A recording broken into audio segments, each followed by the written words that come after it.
next for you in clean mobility? What's next for me in clean mobility is circular value optimization across the ecosystem, the battery ecosystem. Besides the mental shift on clean mobility is to clean what is already there.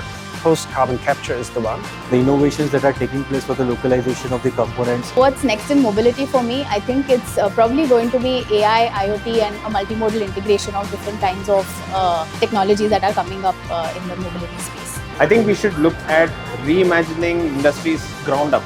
Using AI to analyze the data and get more faster results and make a robust EV a sustainable vehicle.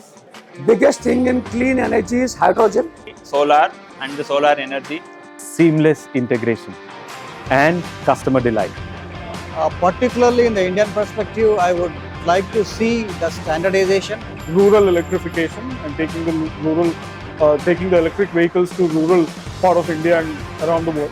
Connected, intelligent, smart and equitable for personal as well as commercial mobility. Scalable ecosystem, not just for vehicles, but for everyone.